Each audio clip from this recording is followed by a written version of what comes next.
கூட்டணியா strong பண்ணணும்னு சொன்னா அதிமுகவோட பெரிய கட்சி அதிமுக கூட்டணி. ஆனா அதிமுக ஏற்கனவே கூட்டணி இருந்த தேமுதிக பிற கட்சிகளை மட்டும் முதலமைச்சர் ஓபிஎஸ் வெளியே போயிட்டாரு. தேமுதிக வந்து இல்ல இன்னும் கால அவகாசம் இருக்குல்ல, இன்னும் பிளவினாலேயே எங்க கூட்டணி வலிமையான கூட்டணியா இருக்கும். இன்னும் கால அவகாசம் இருக்குது. இப்போ மரியாதைக்குரிய அண்ணன் இபிஎஸ் சுற்றுப்பயணம் செய்து கொண்டிருக்கிறார். எங்கள் தலைவர் 17ஆம் தேதியில இருந்து வாக்குச்சாவடி மாநாடுகள் நாங்க தென்பகுதியில நடத்த போறோம்.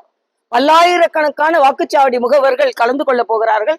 நாங்கள் தலைவர்கள் எல்லோரும் வந்து கலந்து கொள்ள போகிறோம். அதனால இன்னும் கால அவகாசம் இருக்கிறது. அதனால எங்க கிட்ட சேர்றவங்க எல்லாரும் சேருவாங்க, எந்தவித மாற்று கருத்தும் இல்லை. இன்னொன்று, எதிர்கூட்டணியில சேர்ந்தா மட்டும்தான் மக்கள் நலன் சார்ந்த கட்சி என்பதை தமிழக மக்கள் உணர்வார்கள் என்பதற்காகவாவது திமுக கூட்டணிக்கு எதிராக இன்று பயணித்துக் கொண்டிருக்கின்ற கட்சிகள் எல்லாம் ஒன்று சேர வேண்டும் என்பது எனது கருத்து. என்னப்பா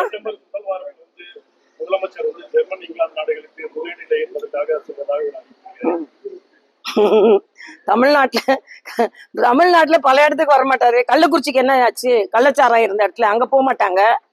ஆனா இன்னைக்கு ஜெர்மனிக்கு இதுக்கு முன்னால போன இடத்துல எல்லாம் எவ்வளவு முதலீடு வந்திருக்கிறது என்று முழுமையான அழிக்க கொடுத்துட்டு ஜெர்மனிக்கு போட்டோம். இதுக்கு பெரிய ஒரு படம் போட்டுட்டு ஜெர்மனிக்கு போவாங்க, இவ்வளவு முதலீடு வருதுன்பாங்க, அப்புறம் ஒண்ணும் வராது.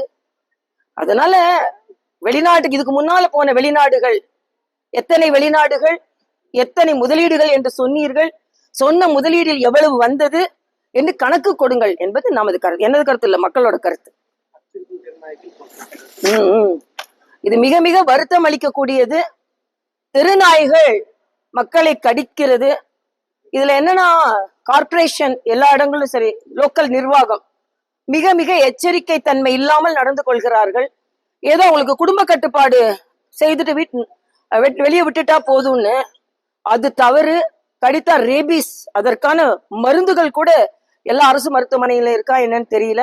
அதனால தெருநாய்களுக்கு என்று ஒரு திட்டம் தீட்டப்பட வேண்டும். அந்த திட்டத்தின் மூலமாக மக்கள் பாதிக்கப்படக்கூடாது. ஒரு 5 அறிவு உயிர்னாலும் தெருநாய்களும் பாதிக்கப்படக்கூடாது. அதற்கென்று ஒரு திட்டம் தீட்டப்பட வேண்டும் என்பது நான் புதுச்சேரியில இருக்கும்போது ஒரு திட்டம் தீட்டணும். அதுக்குன்னு ஒரு சானிட்டோரியம் மாதிரி பெரிய ஒரு ஜூ மாதிரி வைத்து அவர்களை பராமரிக்கலாமான்னு கூட ஒரு கல்லூரி மாணவர்கள் எனக்கு ஒரு திட்டத்தை கொண்டு கொடுத்திருந்தாங்க. ஆக ஏதாவது புதுமையா அவர்களை நாய்களை பராமரிக்கணும், அதே நேரத்துல மற்றவர்களை கடிக்க கூடாது என்ற ஒரு திட்டம் கொண்டு வர வேண்டும் என்பதும். இன்னைக்கு பாத்தீங்கன்னா பல லட்சம் வீட்டு நாய்கள் இருக்கிறது, ஆனா பதிவு செய்யப்பட்டது சில 100 நாய்கள் தான் வந்திருக்கு. ஆக இது எல்லாமே முறைப்படுத்தப்பட வேண்டும் என்பது எனது கருத்து. பிளே ஸ்டோர் மற்றும் ஆப் ஸ்டோரில் இருந்து பாலிமர் செயலியை QR கோடு மூலம் பதிவிறக்கம் செய்யுங்கள். செய்திகளை உடனுக்குடன் பெறுங்கள்.